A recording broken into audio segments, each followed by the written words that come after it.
Good afternoon. We're going to get started. We're trying to stay as close to on time as we can, and we've got a full afternoon of speakers and panels for you. So thank you all for being back on time. It's a tough crowd to get quiet. All right. Our first speaker for this afternoon is Matt Ziegler. He is the president and CEO of the Team Pennsylvania Foundation. I'm sure he'll put in a little plug and explain what Team PA does, but I'll put in a little plug and let you know he's a board member of Communities and Schools, so we're thankful for that. And we'll turn it over to Matt. Thanks, Nathan. And I want to say, Nathan also told me, I know I have the very coveted position of right after lunch speaking, so I'm going to be looking around for heads nodding, and he told me just to fling an eraser or something like that for all your educators. I'm sure you're used to that, so I'll try to be nice, though.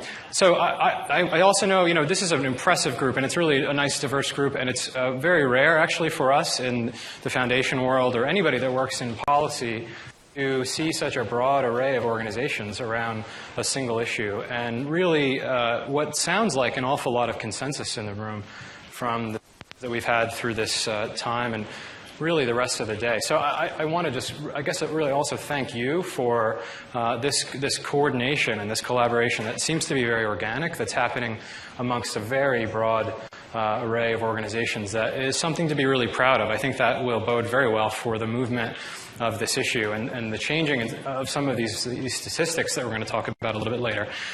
So I want to tell you a little bit about Team PA, about who we are. Team PA Foundation is a private nonprofit organization. It was founded in 1997.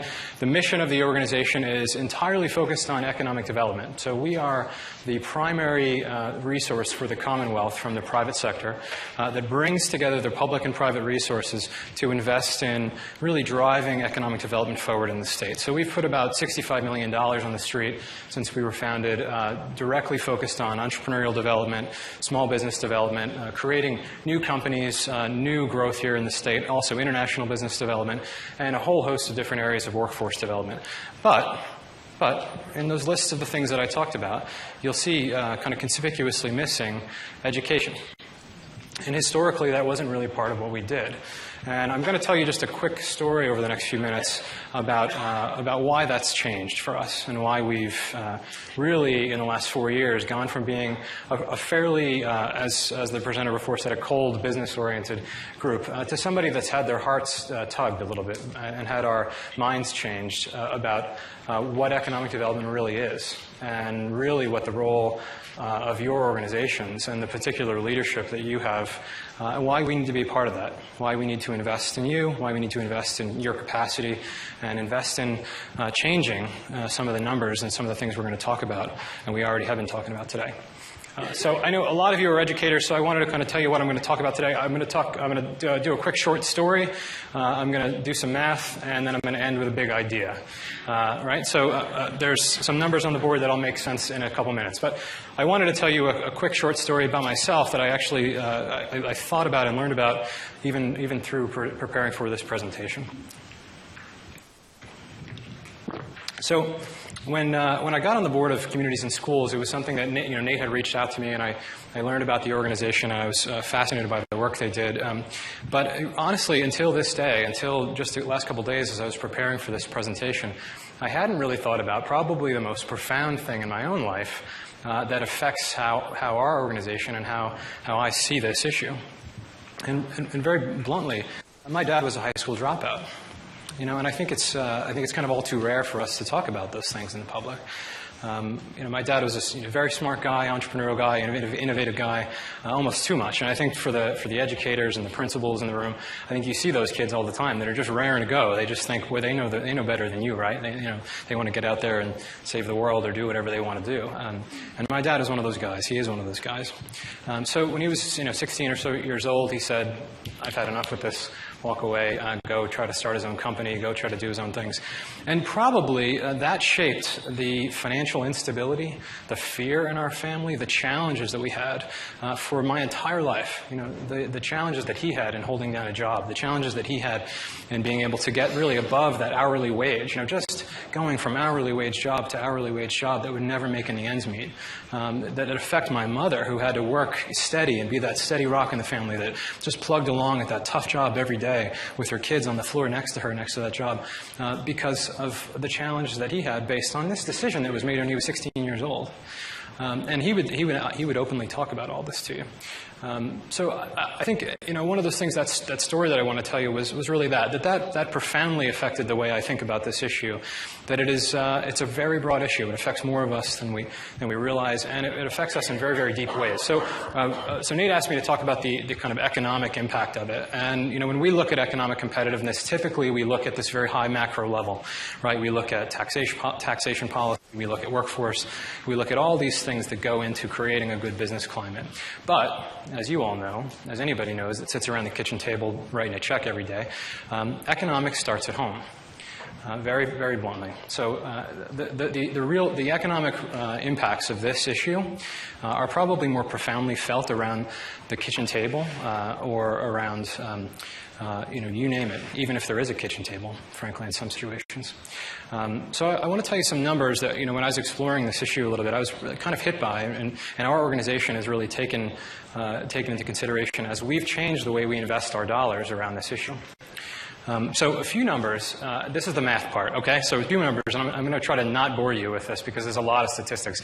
And I had a little bit of fun. I'm a little bit of an Excel worksheet geek, and I was sitting there, you know, the last few days kind of going through all these things, pulling all this information that is readily available out there on BLS and labor and industry and you name it. Everybody throws out these stats. You've heard a lot of them today. But if you kind of do the math on them, there's really powerful numbers in there that to that child, you know, to that child sitting there in the classroom, ready to walk out the door, these are pretty profound numbers, so I'll walk you through a couple of them. Just by staying in high school and finishing off that credential, just getting out the door, your immediate earnings today in Pennsylvania, right now, based on real data today, is $10,000 higher than someone who drops out of high school per year. That doesn't even tell the whole story, though. So if you walked into a school and said, if you stay in the class for the next 90 days and you finish out this degree, that we're going to write you an $800 check per month for the rest of your life, you know, we might have some more success getting these kids to stay in a little bit more, right? But it's true. But that doesn't even tell the whole story, okay? So the whole story, the next number that we're going to go into is 3 times. So 3 times the unemployment rate. 3 times the unemployment rate for a high school dropout versus somebody who's stayed on and gone into some kind of post-secondary education. 3 times. So if you that's not just a today statistic. I went through, there was a survey done from 1979 through to today, following many tens of thousands of individuals all through our country since 1979, and they found that of people that did not graduate high school, they were only in the workforce 60% of the time. Entire time in their life. They were in the workforce only 60% of the time since 1979 to today, for tens of thousands of sample size, a very significant survey. So if you multiply those things out, one more statistic that really affects all of this and affects economic impact of all of this. So you say, okay, they're 3 times more likely to be unemployed, they're out of the workforce that much of the time, and their lifetime's earning potential is drastically decreased and is decreased for the rest of their life. And so I can attest to that because of my dad, right? The story that you just heard. Your lifetime's earning potential, when you choose to do that, when you choose to walk out that door and not come back, your lifetime's earning potential basically stops. The growth in that earnings basically stops. This is from 40 years of data. So for everybody else in the economy, typically it's between 4 or 2 or 3% of growth per annum. You know, we look at our salaries and we hope for that kind of growth, right, these days. But over time, as you get older, you know, in the 35 range or so, 35, 40, 45, you start kind of trailing down, and you kind of plateau in your 50s at about 1% per annum growth in salary. If you've dropped out of school, you get 0.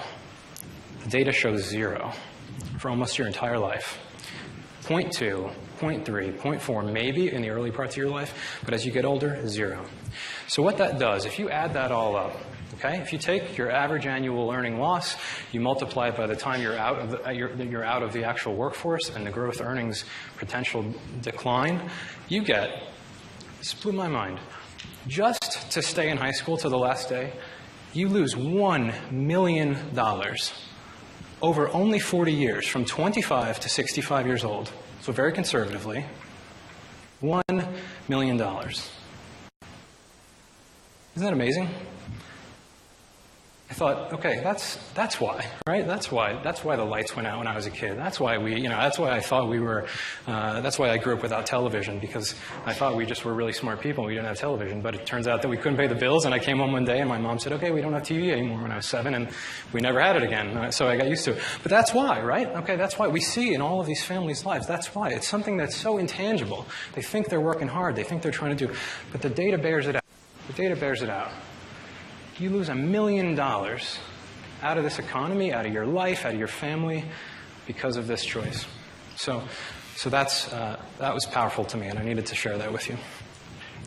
One of the other things, that affects, and this is really probably the most sad statistic to me through this entire time, is that the implications of that are not just financial.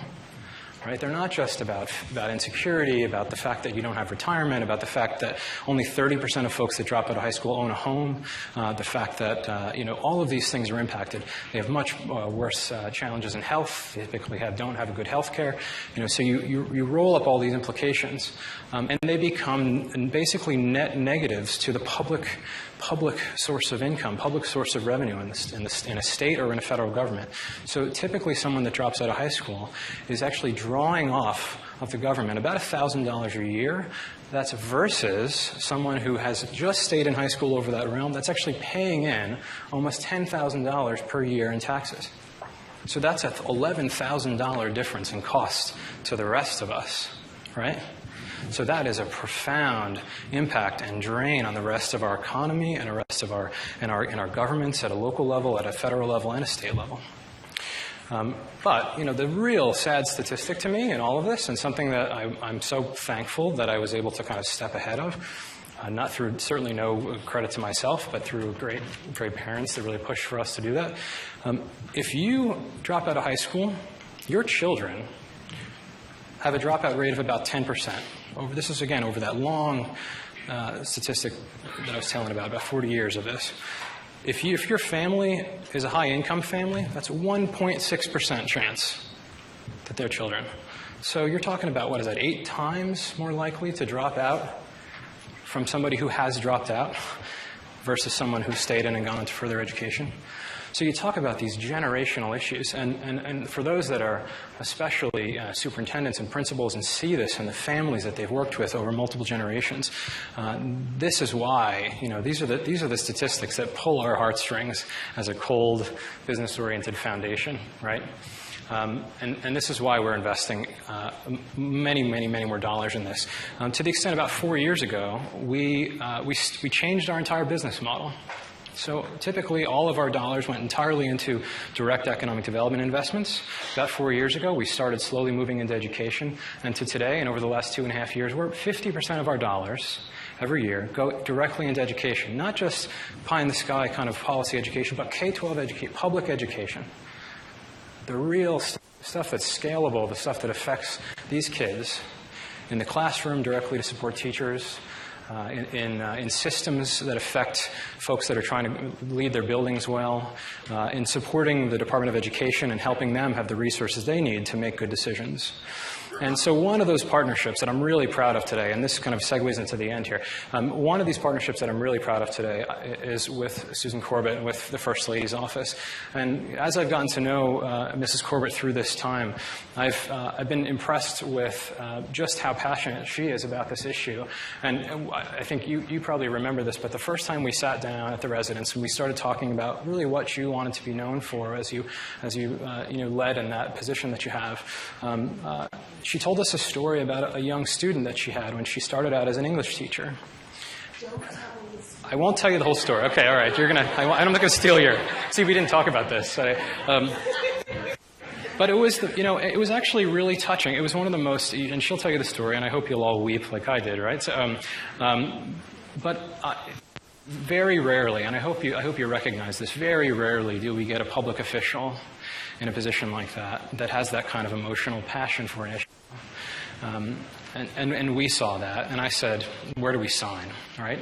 Where do we sign? Because it's so hard to find that these days in all of this stuff that's so contentious and all these issues politically out there. We want to get good stuff done, and so does she. And so we're very proud of what I won't steal any more thunder. We're very proud of Mrs. Corbett and the partnership that we have with her office and the work that we will be doing. We are investing in a new, very, very practical support system for teachers directly in trying to focus on dropout prevention and directly identify the students that have these challenges and provide very practical supports to those teachers to be able to wrap around and keep that child connected into the classroom, re-engage them when they're out of the classroom, and stop this from happening. Because it's a crisis, it's a generational issue, and it's dragging our country, it's dragging our world down, and it's dragging our families down. So with that, I want to turn it over to Mrs. Corbett, who is really a great leader for this, and I hope you'll give her a warm welcome through a round of applause. So.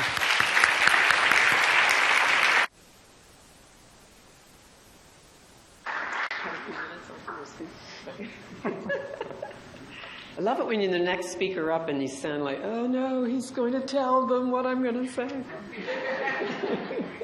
Thanks, Matt. Matt's been a great partner, Team PA, in what I'm trying to accomplish. So good afternoon, and thank you for inviting me to speak to you today.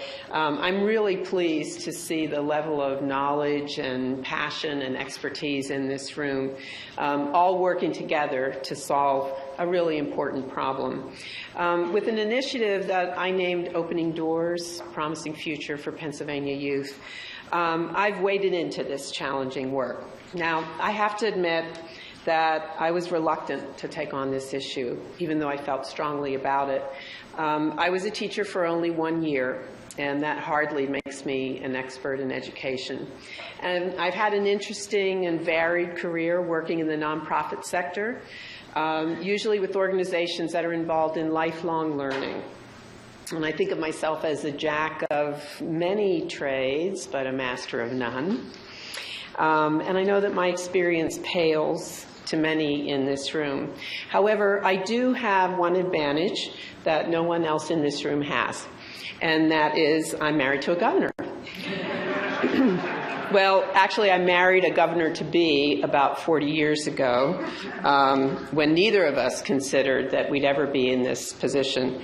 And quite frankly, if you don't tell him, I had no idea he had this much potential. But by marrying a governor, I gained a public platform and an opportunity to educate and to advocate, a level of visibility that most people don't have, and most importantly, an opportunity to make a difference about things that I care about. And I don't have to put up with the criticism and the pressures and the politics that the governor has to. The pay could be better. Actually, there is no pay, so anything would be better. But it takes a while when you come into this office to comprehend this gift of opportunity that you have. Tom and I, when he was first elected, we attended a conference in Colorado for new governors and new first spouses. It was an orientation session of sorts, and we called it Baby Governor School and Baby First Lady School. And so in Baby First Lady School, I was taught by current First Ladies and one First Gentleman about what we were going to face in our new life. I learned how to interact with the media, live with the security team and the resident staff in your home, how to raise children in a public eye, and most importantly, how to develop initiatives. They explained that we were about to assume a very public position, and this would give us an opportunity to really impact things that we cared about. They advised us to take our time, to read, to think carefully, to meet people who were doing work that interested us, to talk to organizations, and really give some serious thought about what we wanted to accomplish and how we were going to get there. So I took their advice, and I read and I studied. I met representatives from Pennsylvania organizations, all of whom are doing good work, all of them who wanted my help, and some of whom actually are in the room today. So I found myself during this research gravitating towards issues that addressed and worked with children at risk, and especially those emphasizing the importance of education. One of the first organizations I talked to was Community in Schools. In 2010, while I was campaigning with my husband for governor, I was visiting unfamiliar neighborhoods, going into urban areas, and I was shocked to learn about the high number of dropouts in our urban, especially in our urban schools, but it was an issue that was all across the state. These were students who were failing to graduate from high school, and I was distressed to read about the financial and the social challenges that they would face the rest of their lives if they didn't have a diploma. So much lost potential for them as individuals, and so much lost potential for their communities. So stepping into the role of First Lady, I wanted to learn more about the dropout issue. I wanted to find a solution, and I learned that there were schools, individuals, businesses, government agencies, and organizations out there fighting to help these children. So early during the administration and during a visit not too far from a school that's very close to where we are today, I found a hopeful sign that this was a problem that could be solved. Tom and I were invited by a board member to tour a neighborhood school in Harrisburg and meet the students. The school is small, private, religious, but non-denominational, with 42 students, primarily African American children and all male. Only one of the 42 students came from a two-parent family. Most of them were being raised by grandma. Tuition, books, breakfast, lunch, and uniforms are paid for. They go to school an extended day. They start early in the school year and they end late. And all of their expenses are primarily paid through the Earned Income Tax Education Program. When we visited with the students in their makeshift classrooms in an old building that houses the YMCA, they were engaged with their teacher, raising their hands, listening respectfully to their classmates' thoughts, and answering questions.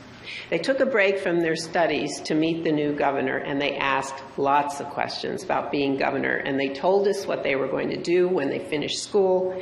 They were going to be doctors and lawyers and teachers, and one said he wanted to be a governor once he learned what a governor did. When these students entered the school at the 6th grade, they were testing at a 2nd or a 3rd grade level. When they left the school in 3 years and entered 9th grade, they were testing at 9.6. One young man entered 6th grade unable to write his name. He had never learned how to make a Q, which was an important letter in the spelling of his name.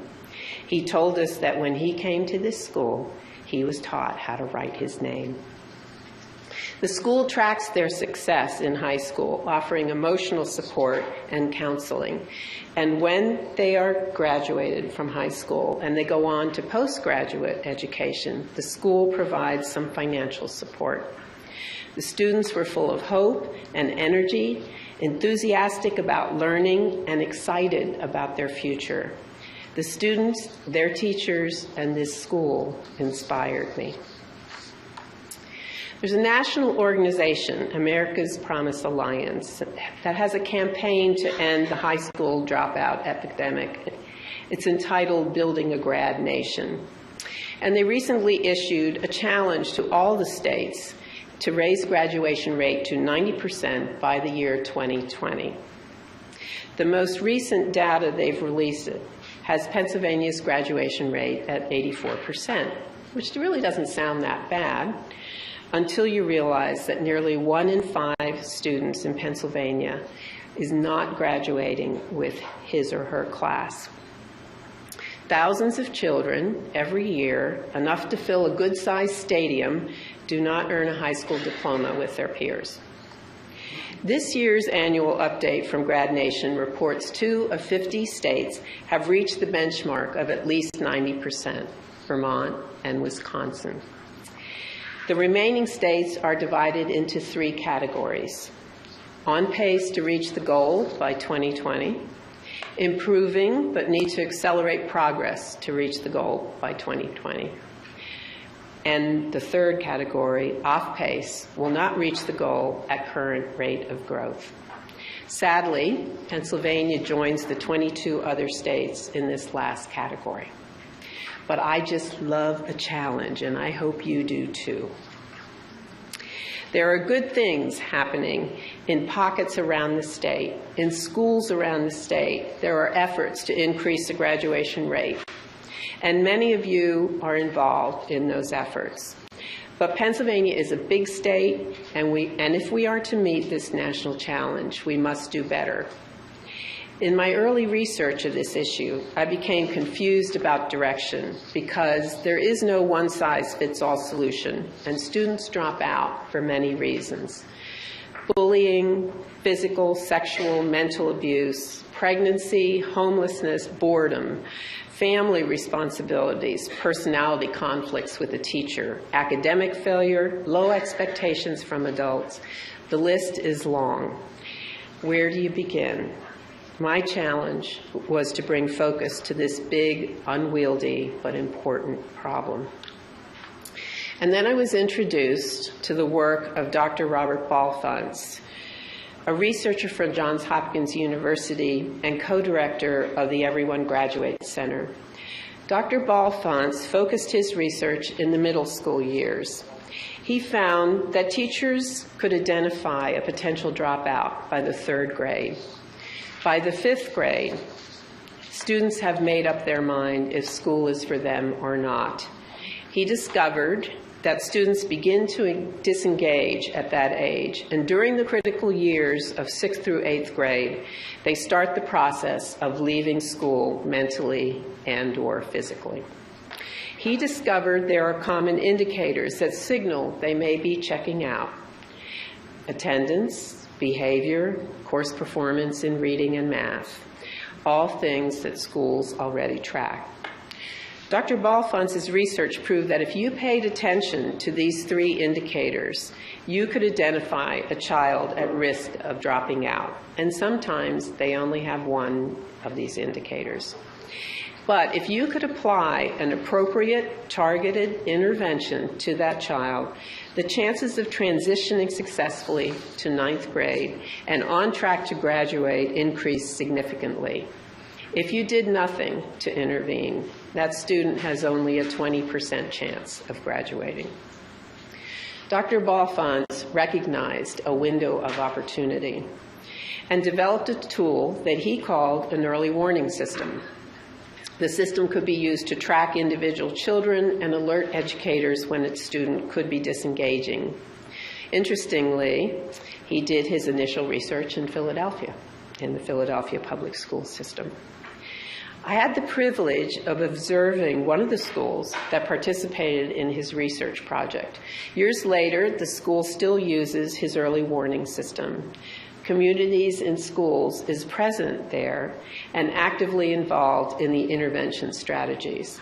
The school is one of the success stories of the Philadelphia School District.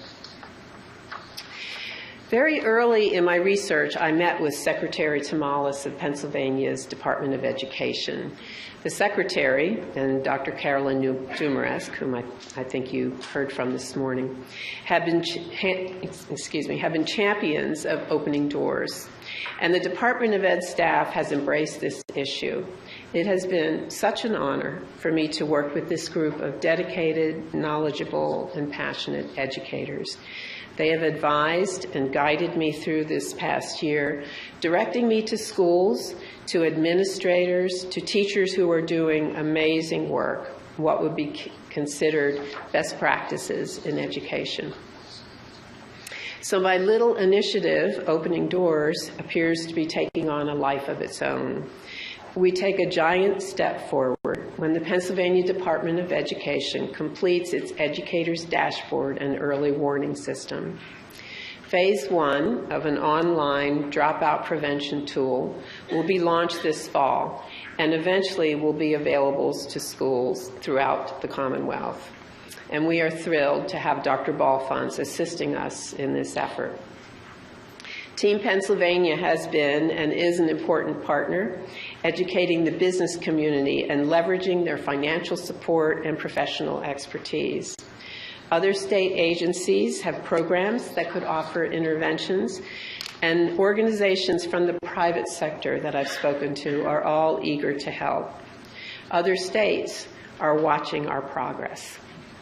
The George W. Bush Institute, with Laura Bush as a spokesperson, has begun a national effort to increase the graduation rate entitled Middle School Matters. It's our last best chance before kids head to high school, where the dropout rate is, or the dropout issue is so difficult to address. So Middle School Matters has recognized our efforts in Pennsylvania and have extended an invitation for me to join their National Advisory Committee. So we seem to have hit a topic that is coming home at just the right time. And since my husband loves the A-Team, I thought I would quote Hannibal Smith. I love it when a plan comes together. Clearly, we haven't yet begun the really hard work, but the plan appears to be making progress and is coming together. So I told you that I was a teacher for only 1 year, and I told you why I want to tell you why this work is important to me. So fresh out of school, I was 21 years old when I spent a year as a high school English teacher. Tom and I left Pennsylvania when he enrolled in a law school in Texas, and without a year of Texas history, I left the teaching profession. But there are two former students who remain in my memory of that 1 year of teaching. A student in my 9th grade short story class. He was a big, awkward boy, struggling in his classwork, probably bullied, counting the days until he would reach 16 and he could quit school. I also think about a brilliant young woman in my 11th grade modern poetry class who was herself a gifted poet with tremendous potential. Her erratic and hostile behavior in class was severely impacting her academic performance. She was a resident at a home for delinquent girls that was located in our school district. And after a particularly volatile experience in the classroom, I followed up with the guidance counselor and found that she grew up spending many hours tied to a tree in a backyard while her mother entertained guests. I think of these two children often. I wish I had been prepared to help them. I wonder if they found success and happiness. They would now be in their mid-50s.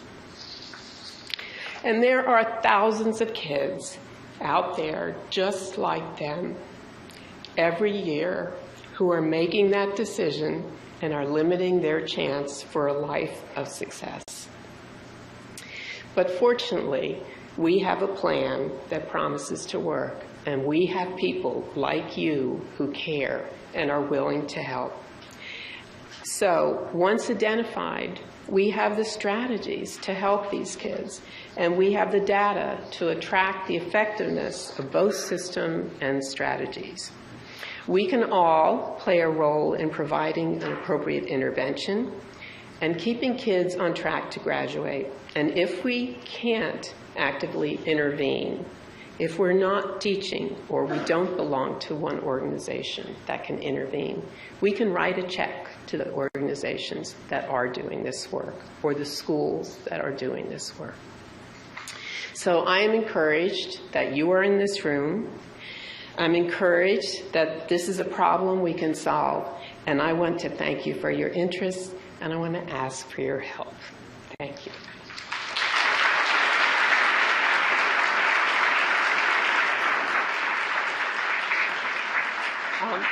Nathan says I'll take some questions if you have them.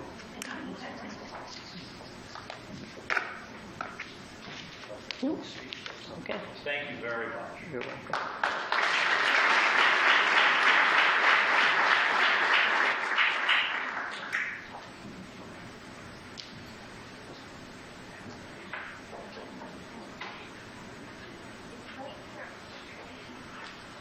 We're going to take about a 5-minute break. We're getting the panel ready to go. If everybody just wants to kind of stand up and stretch, some coffee, but we're coming right back.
You are not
Here we go. All right, we're going to keep going here.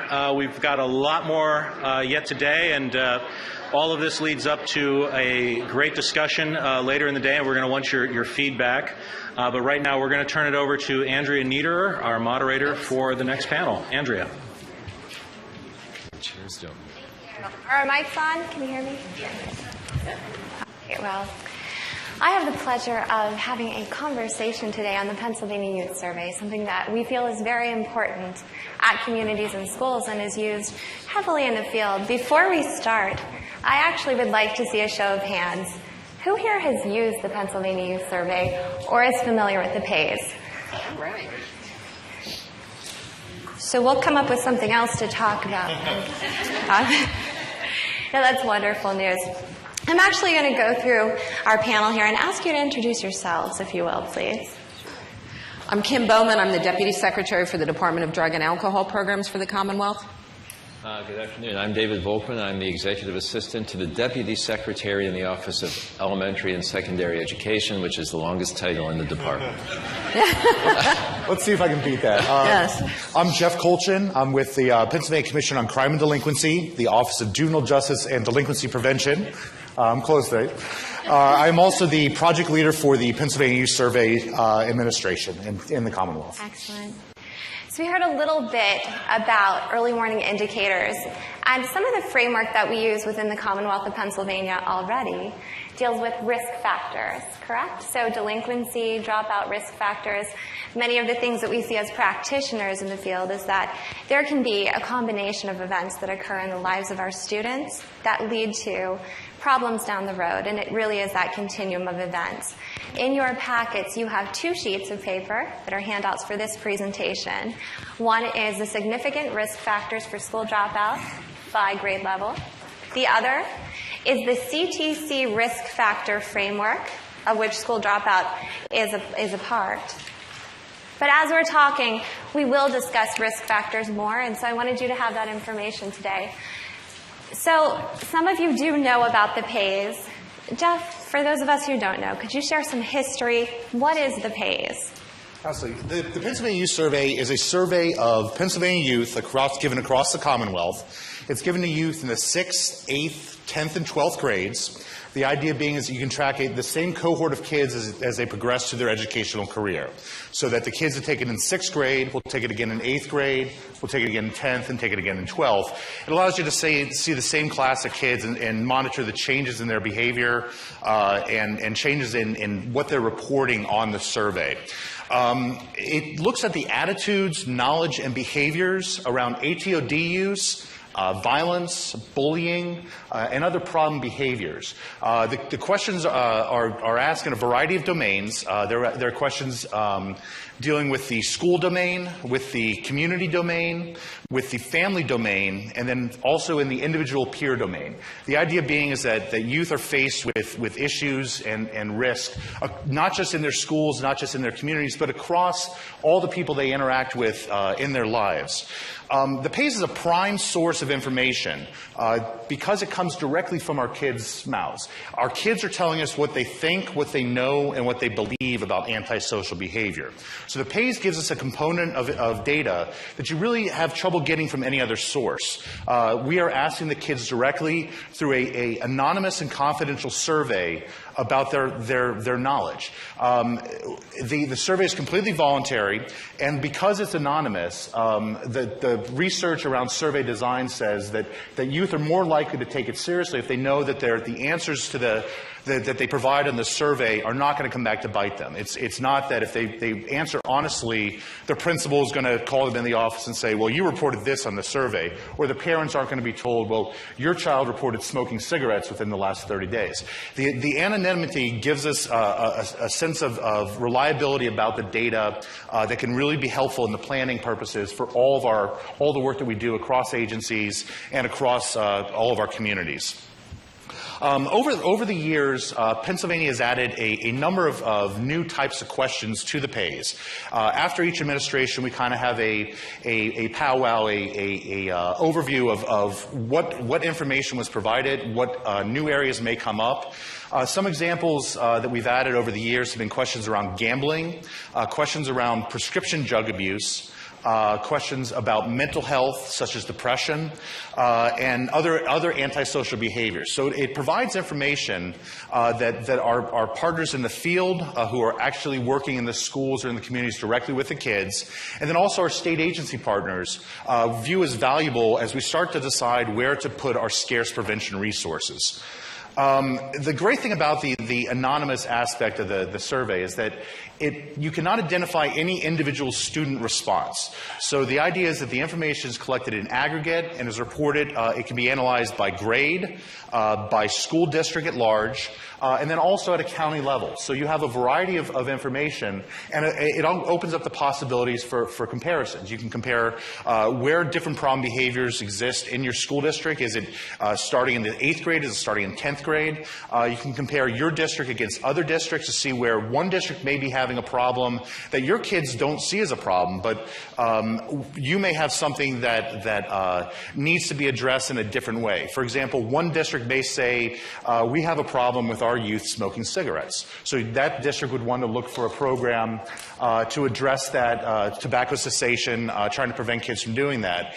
Well, instead of my school district implementing the same program just because it seems like a good idea, what the PACE data allows you to do is really identify the specific problems for the kids that you're working with. So the kids in my community may not have a problem with tobacco use. It may be a problem with bullying, or a problem with other types of antisocial behavior that a different type of evidence-based program can be brought to bear to target the specific needs of the kids that you're working with.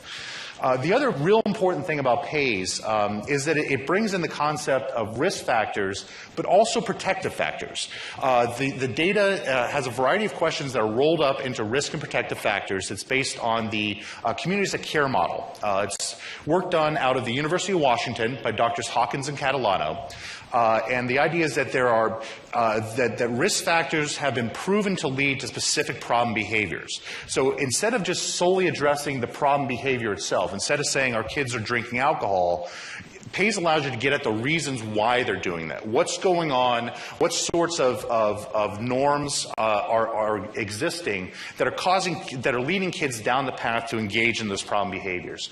So risk factors are those conditions that increase the likelihood of kids getting involved in problem behaviors. But PACE also gives you the information on the protective factors. And this is an essential component because what protective factors do, it allows you to identify the people or conditions in your schools and your communities that can help to buffer kids from those risks, that can reduce the likelihood that they're going to be faced with those risks, or when they are faced with them, how they react, helping to engage them in more pro-social ways to address those risks so that they do not get involved in those problem behaviors. So that's kind of a very brief kind of overview as to what the PAYS is and how we've gotten to where we are now in 2013. And there are some exciting things that we will hopefully be able to unveil here today about a partnership that's occurring in Pennsylvania that should make the PAYS even more available to students. But first, when I think about the PAYS, I think about the PAYS happening in schools. And so I'm wondering, what is that perspective from education? How can the PAYS, the Pennsylvania Youth Survey, benefit school districts and those local school communities? Dr. Volkman? Okay. How many folks here are from school districts representing LEAs? Great. Okay. You could probably answer the question better than I can. But just to give you a brief review, I mean, when I was a superintendent, when I was working in the field, we obviously would administer the PAYS surveys at our middle and high school levels. And when I was asked to reflect on this the other day, I got to thinking about how we used that information. The district that I was in was a very diverse school district demographically, and we almost had 3 or 4 separate communities, if you will, within one school district. And each of those communities had their own name. Like you had the Uptown, you had another community, so it was kind of interesting. And so obviously the PAYS survey helped us a great deal. So I sort of made a laundry list here this afternoon of the kinds of ways that we used it and how LEAs can use it. Obviously, the most important thing is to measure those, if you will, aberrant student behaviors that you have in your buildings, your middle and high school level. It can also inform the kind of intervention strategies that you need to use to focus on the problems that are specific to that building and even to that grade level. And you know, it's kind of interesting because you talk about those age-specific strategies that you really need to use. Obviously, you're not going to address a problem at the 12th grade level the same way you would at the 6th or the 8th grade level, so we thought that was important. The other thing, it helped us, I think, to determine the strengths and weaknesses of the intervention programs that we had. We had crisis counselors in each building. We had the benefit of that at that time, and so they were obviously very much involved in developing intervention programs to not only work with students but with families, and it helped us look at our own program, where we were strong, where we were weak, and the kinds of things that we could do. This when I was doing a little bit of research on this, not from my own perspective in the field, but I was reading an article about how these surveys can actually change public perceptions. People in the community may have an idea about what the school is like, but the survey can actually prove that to be a false assumption. The example that I came upon was in Jonesboro, Arkansas, where the parents were up in arms. They felt that the school had real major issues with students toting guns or bringing guns to school. Survey was given, and again, the anonymity of it and the whole idea that these kids were able to do that and, you know, in confidence, if you will, it showed that they were actually below the national average in terms of a threat assessment that was done for that particular building. So I think, you know, that's very important as well. It also provides us with longitudinal data that we can use, or data. I never knew that, graduate school data. But anyway, you know, the statistical stuff. And so it actually, you know, are the intervention strategies working? So on a longitudinal basis, 6th grade, 8th grade, on up the line, you know, where is use? Is it subsiding? Do we need to target our resources accordingly? In my role now, of course, I spend a lot of time looking at reports and doing research, so I just can't help myself. The Research and Educational Services Survey indicated that nationally, alcohol abuse is down among teenagers. And also the use of cigarettes is down, and yet the use of marijuana is up. So when you look at those national statistics, you can do a comparative analysis between what's happening in your school district, in your schools, middle and high schools, and what's happening at the national level. I know a real concern I had near the end of my tenure in the private sector was the use of heroin. And it seemed to be, you know, coming ever closer to the school district, which then prompted concerns about gangs and all that, the related activity that go along with that.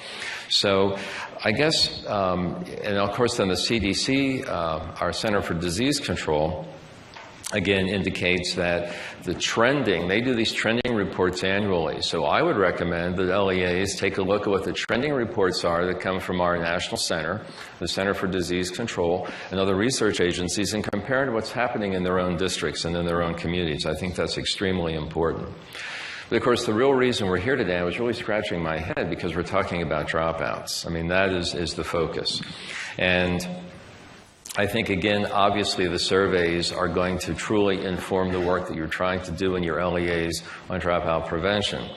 Pennsylvania, most recently, which is of interest to those of us in education, we just applied for an ESEA waiver, which means we're not, in other words, we're trying to make sure that we don't have to meet that 100% proficiency in 2014.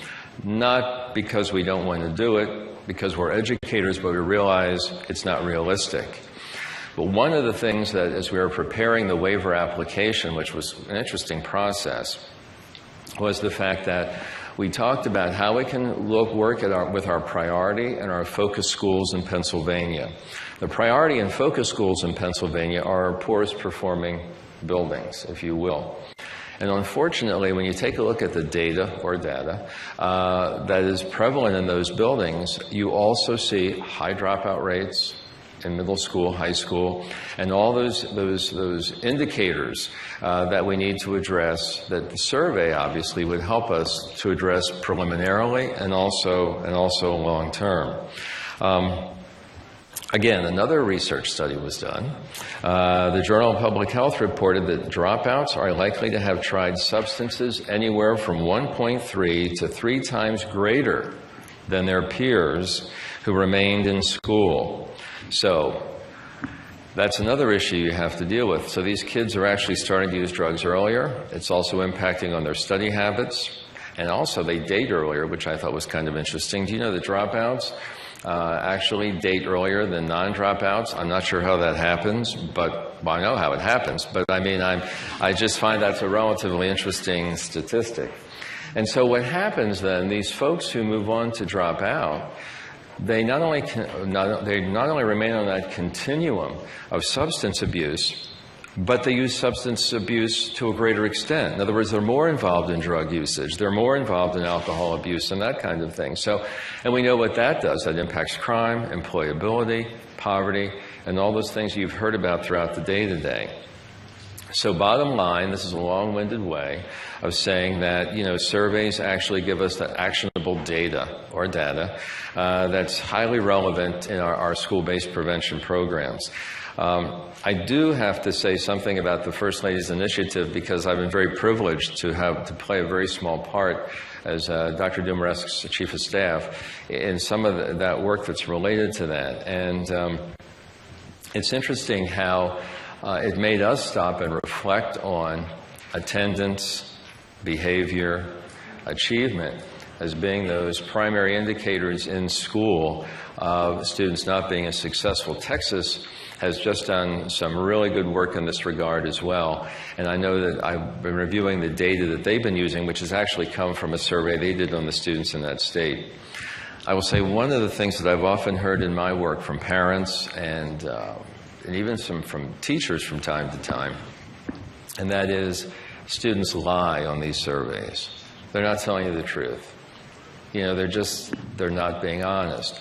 Well, and also working and having some information on PSSA abuse, or the forensics that's been going on in Pennsylvania with studying our PSSA results. It's interesting because they have ways of screening for bogus answers. And so in actuality, the information that you glean from those surveys is 99% accurate. And so I thought that was important. So there are just about 13 ways that school districts and schools can use information from PAYS. Very good. And while the PAYS happens in schools, it's not reflective of just what happens in schools. And I think that's something I caught from what both of you were saying. Very good. Secretary Bowman. Kim. Thank you. So the perspective of the Department of Drug and Alcohol Programs, and your perspective, you've been working with this data in the field as long as I've known you. Yes. So how can we take PAYS data and really select programs and maybe use the PAYS to find out where in communities we need to have programs? What's your experience with that? Well, and I think tying it, if we can start with the tie to school dropout, one of the things that we know are drug and alcohol disorders, whether it is the youth or their parents or in their home, affect school performance. And we know school performance affects dropout, and then also, as Dr. Volkman said, kids who do drop out have higher rates of drug and alcohol problems as well. So for us, it's a key issue. We know that kids don't live in an isolated environment. They live in a world that is their family, which is sort of the core, their community, their school, and their peers. And each of those environments exert differing levels of influence as the youth gets older and progresses. And for anybody who's raised children, you have been through the all-knowing to the know-nothing stage probably, where that was their perception of you. As a parent of a 27-year-old, I now know things again, which is kind of a nice way to get. But there was a period where my son's peers exerted the greatest influence versus me as his mother or, his family. So recognizing that, in looking at the PAYS, it really helps us to kind of track where things are as kids grow and develop. It helps to identify what issues are we dealing with. Is it favorable attitudes in their community, their home, their peers? How do we respond to those? Because then we can match programs. We can also start looking at when do we need to tackle the issue? What's the age of first use? When do we see kids start to drink regularly? Because if we wait until they're 16 to start addressing the issue, and they're drinking regularly by the age of 14, we've missed the boat a little bit, by 2 years or so. So we really use the data. I was, prior to becoming a state-level bureaucrat, I was a bureaucrat in Chester County for many, many years, and we had used the youth survey since about 1997. So we were able to continually track where we were, where we needed to readjust, where we needed to focus our programs. It helped us understand what were the things in our communities and the arenas in which our children lived. What were the things that were really creating risk for them in terms of healthy development, and where were the things that were protecting them or helping them to develop in healthy ways, so that we could shore up those healthy things, and then we could start to target our programming for risk. So if it was favorable attitudes, we would target programs that focused on that. If they understood the risks, and we spent a lot of time educating them, we were wasting our time, we were wasting our energy. So we really needed to focus on where the things were that were creating the challenges for our kids. So we found the survey very helpful. I think now, and am I going to start too soon, as we talk about sort of using it as a state agency, the science of prevention is pretty clear in terms of looking at bringing all the sort of influences and the people that are important in the community together to start understanding what it is that's going on with our children, what's going on in our communities, and starting to look at the data. So having the PAYS data as a key factor in the data that we're looking at, or data that we're looking at, but really having good information. It's not the only information, but it is significant in terms of the level of use that youth have. It is significant in understanding the risk and protective factors, the ages, all of those things. So it helps us at the state level in really starting to think through and target our resources, because none of us have enough, but really targeting the resources in the best possible way for the greatest impact. I'd just jump in there real quick. And the other thing with that is, I think, one of the other advantages of PAYS is to help you look at grade bands, because you may have a disproportionate use of drugs and alcohol or other at-risk behaviors at a higher level, let's say in 6th grade, than you do in 8th grade. Well, what causes that? What is the peer influence? Is it it can be a variety of factors. So one of the things we used to do is take a look at those grade bands, a spike in 8th grade, not as much in 10th. Really, we've got to focus, we have to differentiate the limited resources we have to work with the various grade levels that have these disparate problems. I add to that as well? I think that's one of the real key points is there is a limited amount of dollars that we have to address problems. And PAYS is an integral component in a data-driven decision-making process, using information to decide where those resources will have the greatest impact and benefit the greatest number of our kids and our families, which in turn produces a healthier community and a healthier society. Secretary Bowman mentioned the idea that it's not the only source of data, but it's a very important source of data. It's good to look at all the other data sources that we have. Internally, we refer to them as archival data sources. It's all the data you have about what's going on in your communities.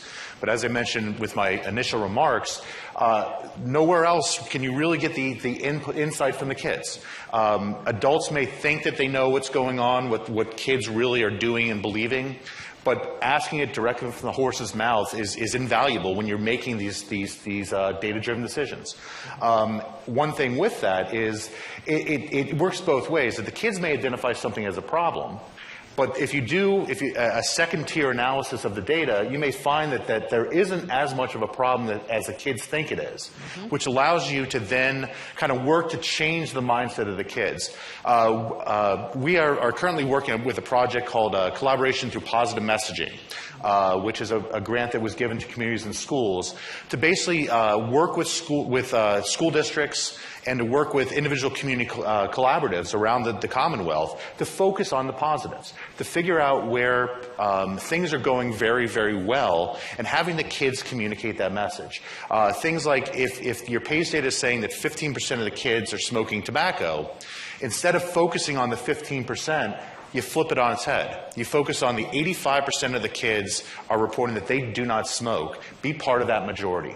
Let them know that the peer pressure is not coming from the kids that smoke. The majority of the kids are on the non-tobacco bandwagon. And if you want to be part of the peers, if you really want to go along to get along with your friends and the other kids in your school, don't smoke. It's a real nice way to come up with this data to help you decide where to choose programs, where to address your problems in your community.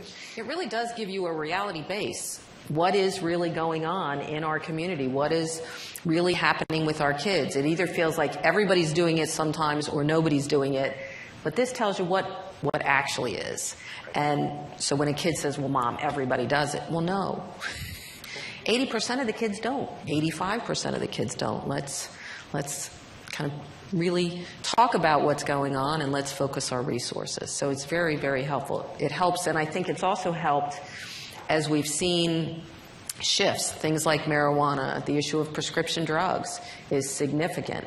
So it helps us sort of identify those trends early, we hope, so you can start to target and intervene before it gets out of control.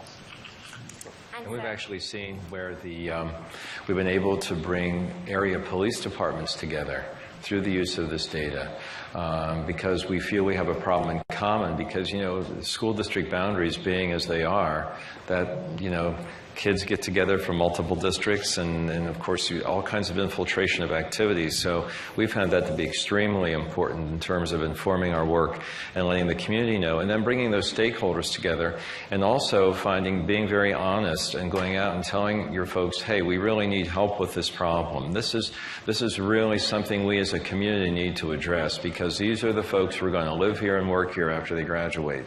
So we need your assistance. PAYS is valuable to all different types of stakeholders. It's not just superintendents or building principals or school counselors that can use this data. It's children and youth administrators. It's juvenile probation. It's juvenile court judges. It's law enforcement, police departments. So the idea that, it's not just, Andrea mentioned before, the PAYS is not a reflection of an individual school. The PAYS is given in the schools because that's where the kids are. But the kids are impacted their entire lives, and they're only in school for a small part of that time. So the idea is that you can bring together stakeholders, educate them as to what is going on in the communities, and work together to address those to the benefit of the entire community. I wanted to take a moment and talk a little bit about that word collaboration. We saw it for, and to applaud the three agency representatives sitting here today from PCCD, Department of Education, and Department of Drug and Alcohol Programs, because, show me again, who knows about the PAYS? Yeah. Did you know that it's not going to cost you money this time? And that's because of this collaboration. So thank you from all of us to all of you. Speaking from PCCD's perspective, I would like to very much publicly thank our partners for their generosity. As we started prepping for the 2013 administration, we met with the Department of Education, we met with the Department of Drug and Alcohol Programs, and we agreed that this data is so important to deciding where to invest funds to help our kids, that we decided that rather than communities and schools having to struggle to come up with, the $5,000 to $10,000 it'll take to administer the survey, our agencies are partnering this year. That's, I think, where Andrew is going. I guess, do you want me to speak to that? Well, actually, I have questions for you. Okay, fair. Just make sure. Okay. You'll like to know. How can we learn more about the PAYS? Because the PAYS being free of charge for, I think, regular purposes, there might be some caveats. But how can we learn about the PAYS? If we have a school district who has not done the PAYS because of financial barriers, what's the next step? How do we find out more information? Where do we go? Absolutely. We are in the process of finalizing our contract with the vendor for the 2013 administration. We conducted a competitive RFP process during this off-cycle period and selected a new vendor called Harrisburg. They're based out of Utah, and they are extremely familiar with school-based surveys, with the idea of risk and protective factors, and then presenting that data in a very usable, understandable way. So that'll be the vendor that we're going with this year. We're getting ready to have our initial kickoff meeting with that vendor. In the next several weeks, there will be a letter going out from our three agencies to all the superintendents announcing the 2013 administration, talking about some of the changes we made, giving a brief introduction about the youth survey. And then the end of that will be that more information will fall about how you register for the process. So there'll be kind of an initial, ta-da, here it is, we're doing PAYS this fall, get ready for it. And then individual contact information will go out to superintendents and building principals, basically informing them, how do I register? It's going to be an online registration process. Harrisburg has a system that works very well, where whoever is going to be running the survey, we know that in a lot of communities that there's a coalition or a collaborative that will coordinate the survey on behalf of the schools. Schools may not have the personnel or the time to do the logistics of the administration. So often we have these school community partnerships which work real well. But whomever is going to be running the PAYS in the community in a school district will be able to register online. It will be available both online and in paper and pencil again this year. The survey will begin in September of this fall and run. School districts can administer it any time up until December. It will be fully paid for in terms of the cost of surveying. All the kids in any school in the Commonwealth that wish to take it will be able to. And where there are enough numbers of kids, a local report will be provided as well. A local report at the school district level, as well as at a county level, where schools in the county can pool their data. So it's not identifiable by individual school district. In other words, it's not going to compare school district A versus school district B side by side, but that aggregate county level data, which then allows for school districts and local communities to compare where they are compared to their peers in the state, compared to their peers in the county, and as Dr. Volkman said, the peers across the nation. It allows you to really see what the problems your kids are facing. Instead of chasing the story of the moment that gets the national news, instead of pouring resources into addressing a problem that really isn't facing your kids, it allows you to really hone in and specifically address the issues facing the kids you serve. So if I'm working in a school as a counselor and I want to find out how I can use my PAYS data to make decisions, how I can create, and at communities and schools we create school-based site plans and needs assessments, how can a school district learn to do that as well using the PAYS? Will there be some kind of specific education for our folks in PA schools? Absolutely. Okay. Do you want me to take that, Dr. Fullman? Or? Well, I'll start, and why don't you pick up where I leave off. You know, one of the things, and I'm not as directly involved in this as I was initially when Mike Pennington visited me one night and said, "You guys will be paying for this." I said, "Sure, we're gonna jump in. You know, absolutely, we'll be partners." But seriously, because it's a very serious issue. You know, what we have to gear up for is the fact that sometimes superintendents feel more comfortable calling us. At the department, just because of, you know, of course, then again, you know, we always have robust discussions, I think, with folks in the field about a variety of issues. And I know one of the questions, and I was working with our folks in the Safe Schools office the other day saying, well, these are the kinds of things we can anticipate. And from the LEAs, you can appreciate this probably. Well, how many questions are there? Okay, so we're going to say there are 100 questions that are going to deal with alcohol and substance abuse and 15 that deal with school climate. And of course, then the next question is, you know, with all the tests we give, with all the time that's taken away, how much time will that take?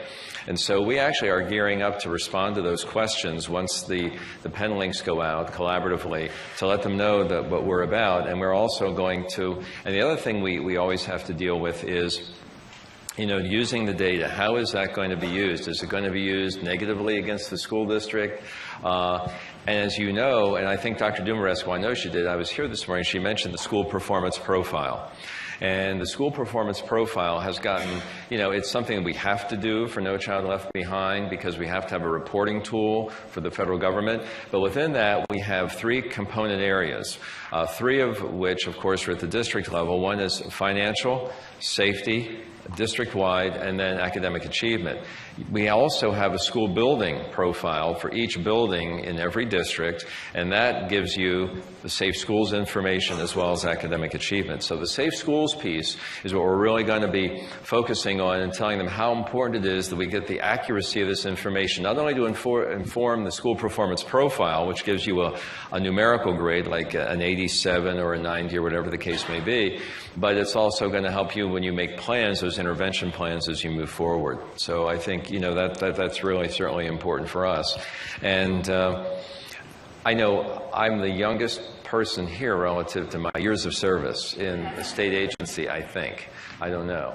But maybe people have worked a lot. Well, I've only been in state government for 3 years, so I don't have a history of collaboration between agencies and how they work together. But I know with the deputy secretary, she said our primary responsibility is to be servant leaders, and we have to recognize who we serve and who we work with.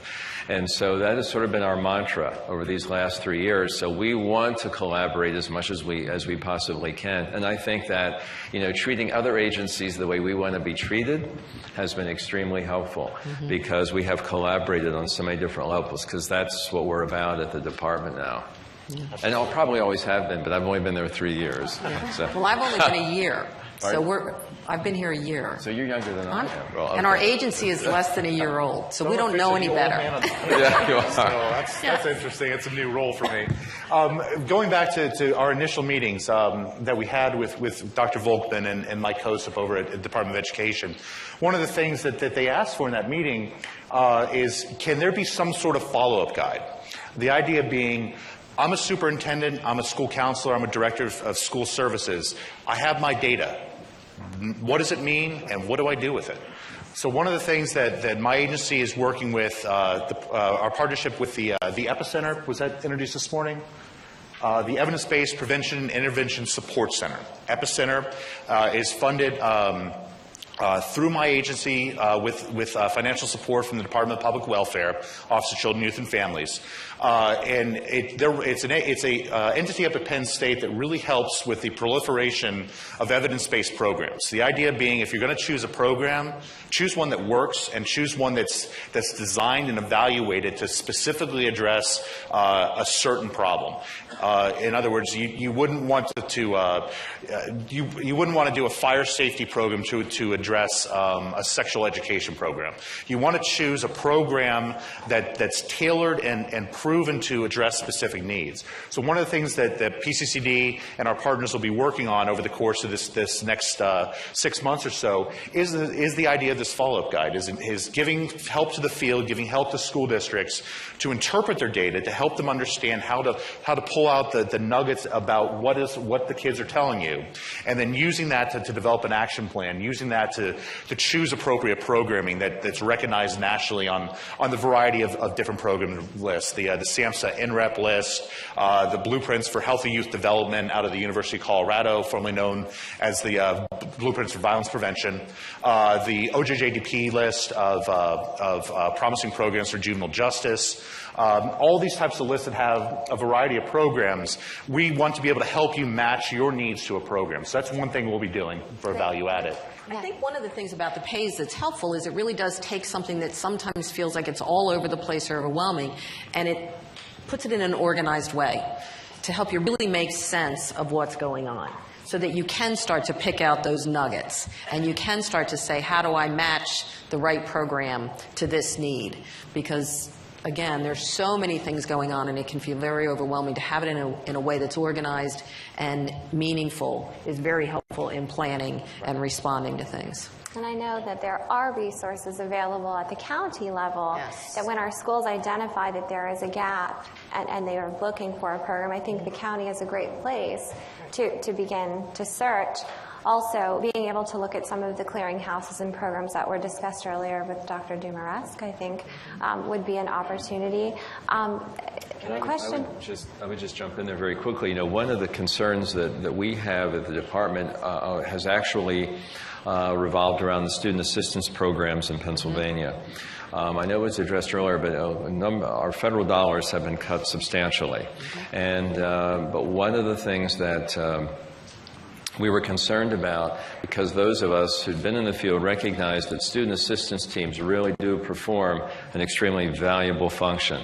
And I hope you know about this, and if you don't know about it, you're hearing about it maybe for the first time. But we, through what we call our system of sustained state support, are now putting together, this will be the second year, there are 29 intermediate units. We have put monies available in those IUs for training programs and to support student assistance teams. We've had small grants available initially, but in order to sustain this, we've actually worked with our IUs, and there were actually 9 regions within which the 29 IUs are divided. But anyway, within that, we are doing the training. We're looking to support some maintenance days for student assistance programs, because when you get the PAYS data, that's great to have, and we know that guidance counselors can certainly use it individually, and of course we can use it for analysis, which is very important.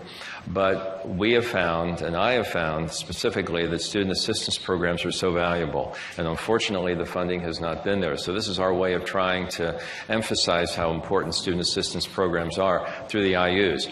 Our Office for Safe Schools as well is now, we have a person working full-time on bullying, and she's a contractor, and Mary Dolan is working on bullying prevention across the state. She's working on those activities. We have another individual working on the climate survey information, also on curriculum that we're going to have available for folks to use in our partnership with several organizations, and also the work that Dr. Dumaresque has done with the Educational Stability Task Force. We're also working on upgrading the truancy prevention toolkit, and I just got my marching orders this week on when we have a deadline to make sure that we get that done. So we are, through various offices within the department, trying to address the needs as best we can with the limited resources that we have. We're trying to redirect those dollars. And so I'm hopeful that you're going to see some good results, and that we will have better results through the PAYS to inform the work of the SAP. If you want more information on that work that's going on through the IUs, get in touch with me, dvolkman@pa.gov. I'll be glad to give you that information and who you contact as the regional leads across the state. There are 4 regional leads who unfortunately divide the whole state, but then they work with point people in each IU. As we look at our prevention planning as well across the Commonwealth, at the state level and at the county level where the services are actually funded and provided, the same risk and protective factors and the same data, we'll be using the PAYS to inform our planning and asking the counties to do the same. And that should be done in partnership with the other local agencies, including the schools and other community-based systems. So there should be a marriage between the community-based prevention and what's happening in the schools, you know, in the best of all worlds. And from a kind of a, take it even a higher level than that, Dr. Volkman mentioned about the collaboration that's going on among state agencies.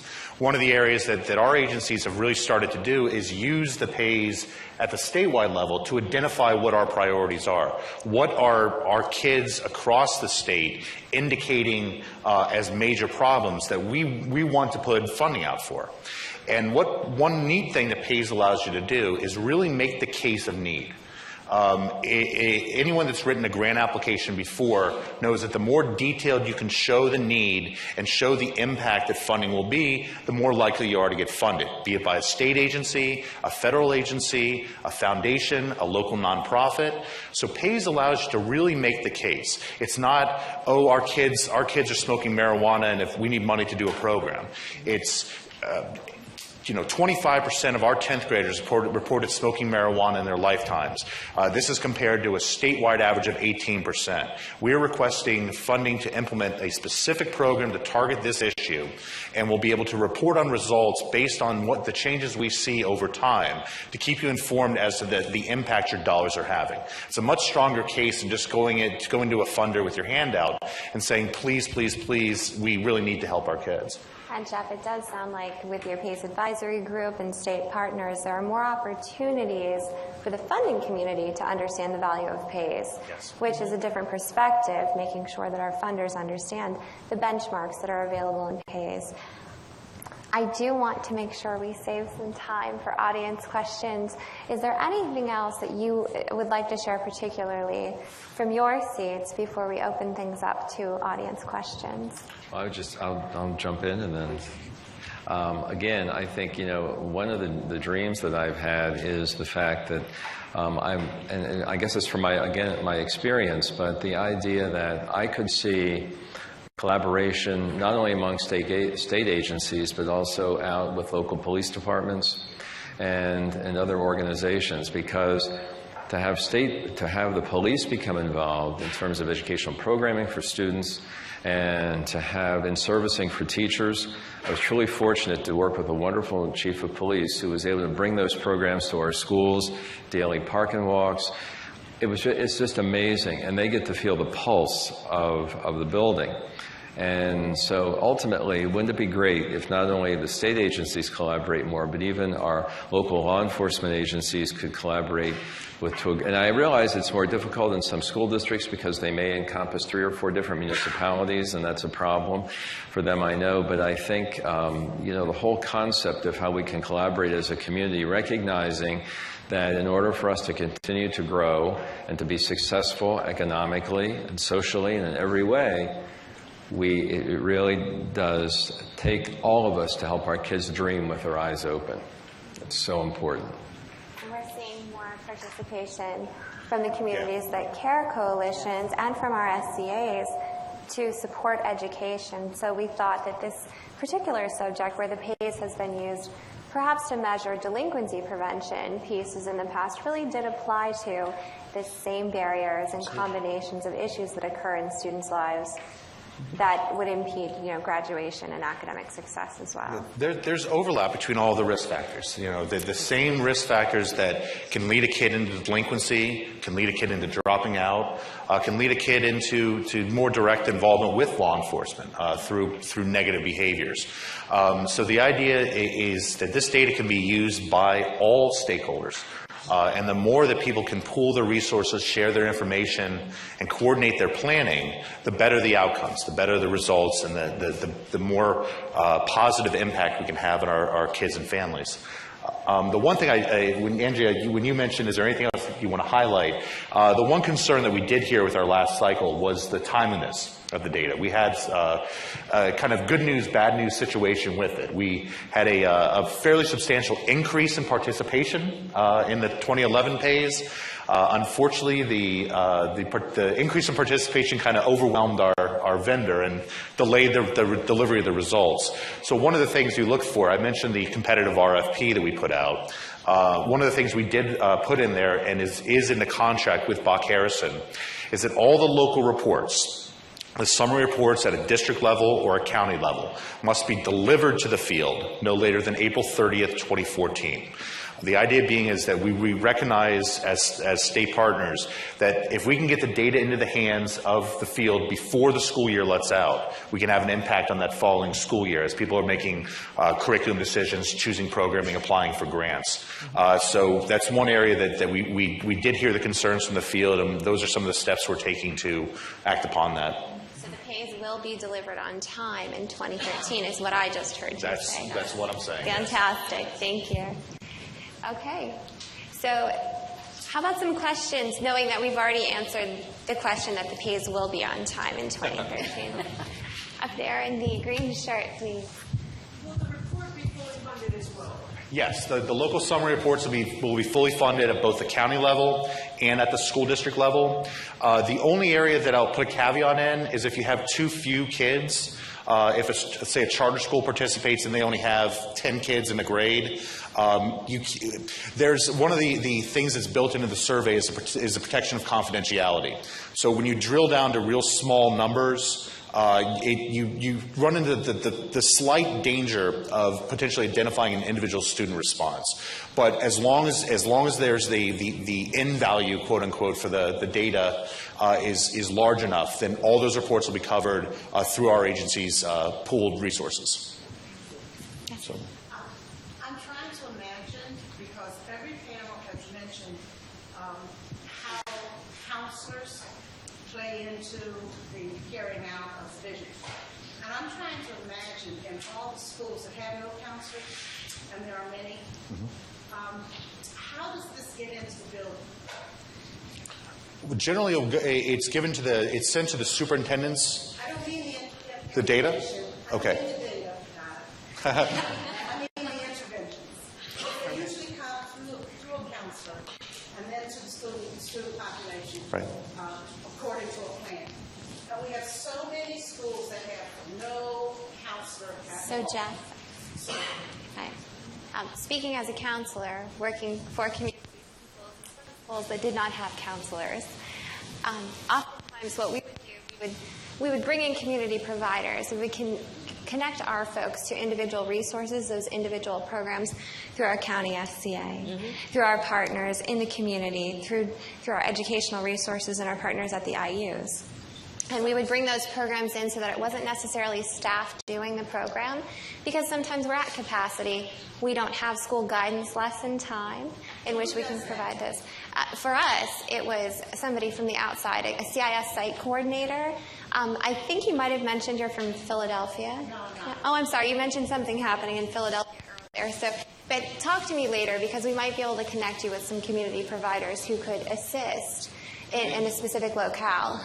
We've run into that a couple of times with a variety of projects we've worked on because we have our new educator effectiveness instruments that are rolling out teacher effectiveness this year and then principal next. And I would say in those buildings, obviously the principal would be the one who would get that information from the superintendent.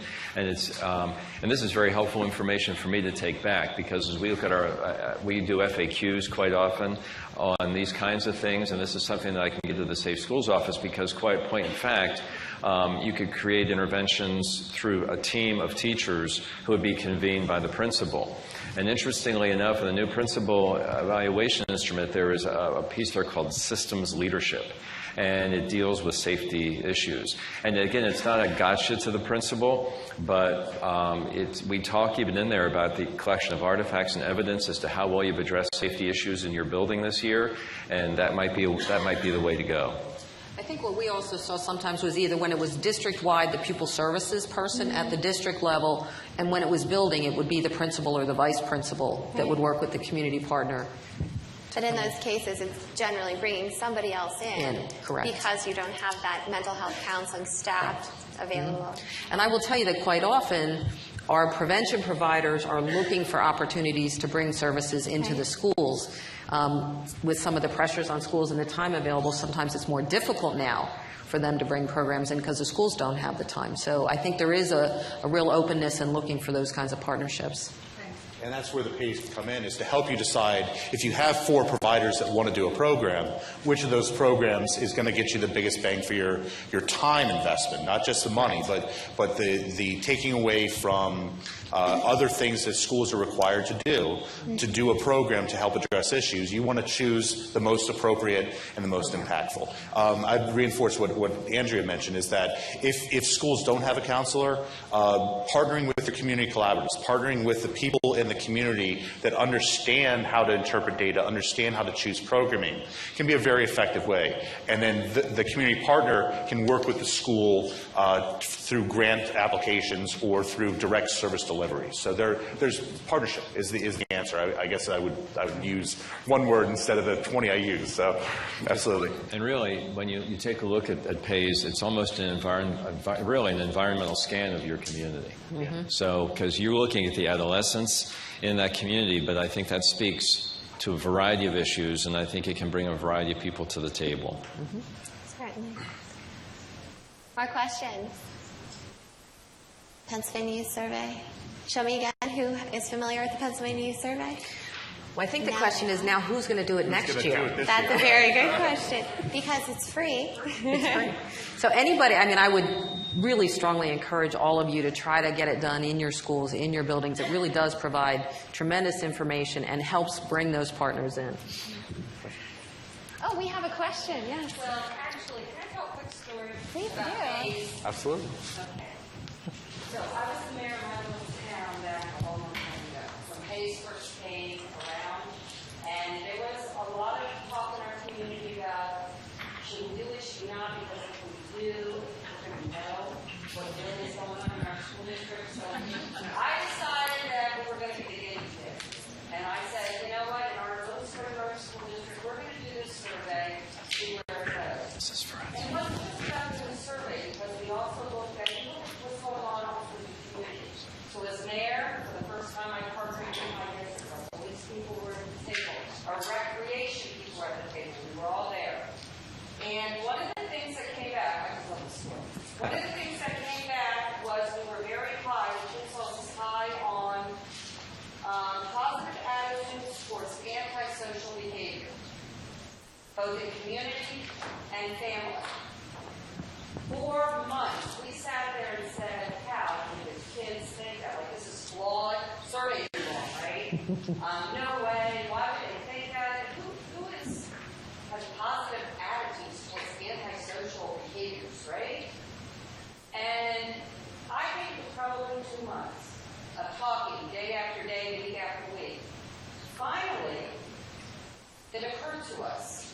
We had this high school, great high school, and the biggest event in our town is Friday night football. How many of you have Friday night football that you event in your area? That's pretty big, right? And Friday night football was a time when I had kids who were starting their teen years then. Every Friday night before the football game, during the football game, and after the football game, kids would be on the hill behind the high school. If you ask my kids about, and I didn't grow up there, but if you ask their friends and their friends' parents and their parents' parents, so grandparents, great-grandparents, do you remember the hill behind the high school? Generational. They would say, oh yeah, when I was in high school, I used to stand out there, I'd drink, we'd smoke, and we'd hang out. Generations before. Did everybody, including me as mayor, know that was going on the hill behind the high school? Yep. The kids all knew that. The kids knew that the entire town knew that that's what happened on the hill behind the high school. Did any of us recognize the image, the attitudes that we were presenting to kids? Heck no, we didn't. So when we finally figured it out, well, it took time because communities don't want to say, wow, look what we've been doing historically. Especially when we knew, oh, it's sex in the cemetery, which is back there too.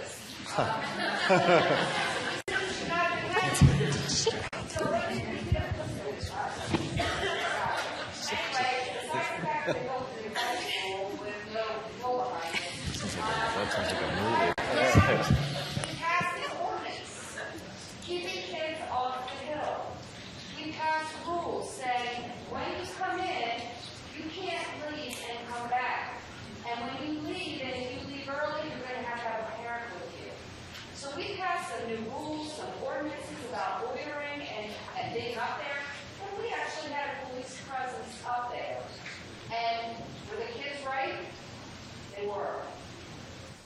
generationally, they were right. That was the attitude.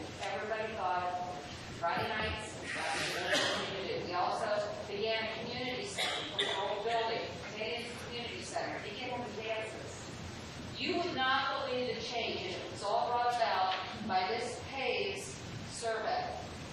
So I've been a believer of this for 20-some years. I don't know why you all even go to DPW for money. I would have found it for you. Jeff. It's not over yet. Wait a second. Come on up. Yeah. I'll remember. But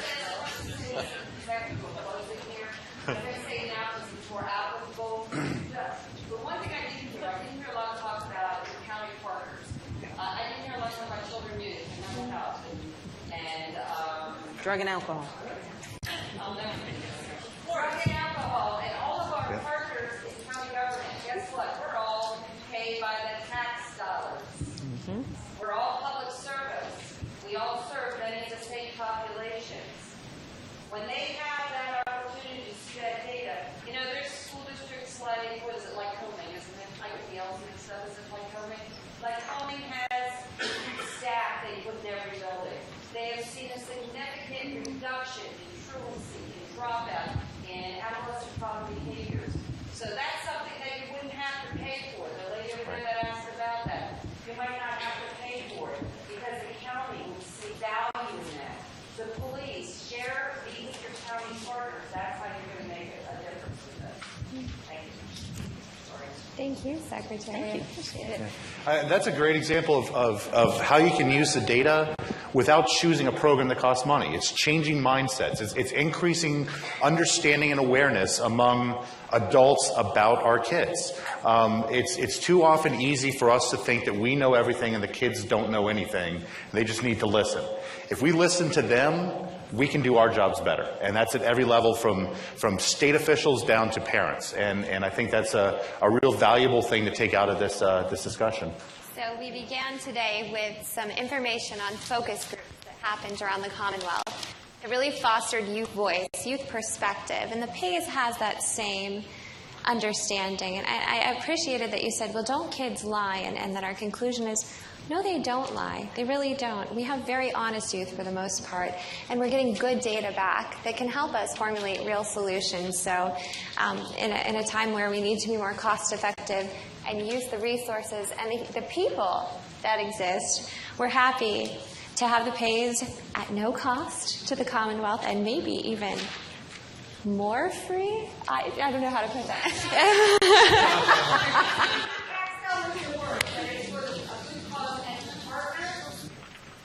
Freer? Absolutely. And it's nice to know.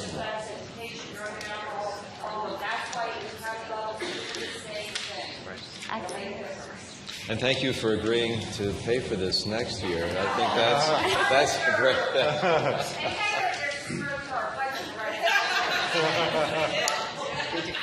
Well, Andrea, if wonderful. I could just leave for more information, there is a dedicated PAYS website.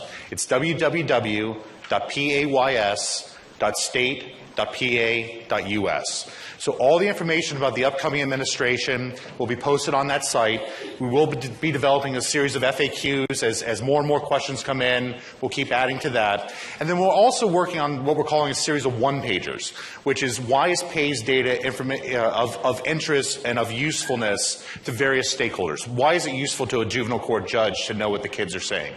Why is it useful to a children and youth administrator to understand what the kids are saying? So I would encourage you to visit that. My contact information is on that site, gkolchin, Kolchin, at pa.gov. So if you do have any questions, if you need assistance, recruitment, if your superintendents are reticent to participate, please contact Dr. Volkman, contact myself, and we can work with you to encourage participation in 2013. So thank you all. You all have heard about a mechanism for a solution.